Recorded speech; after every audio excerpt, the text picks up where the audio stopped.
Good morning mga kaibigan diyan. Tayo ay nagkakape na naman sa umaga. Kasi siyempre sa sobrang init na naman hindi ka mapapakape.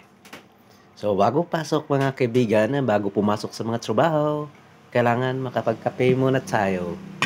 So pwede yung kape natin na iwasan na lang natin yung Nescafe kasi masyadong delikado yun sa ating health. So, pwede tayong magharap dyan. Pampainit na lang ng ating mga tiyan. So, kumain muna kayo ngayon bago pumasok sa inyong mga trabaho. And a while ago, I will be going to my, alam niyo na, suda di ay no kuha no? Mag-DJ no? Kalagot. Saan mo na nila? Hello. Mga kaibigan, tayo po ay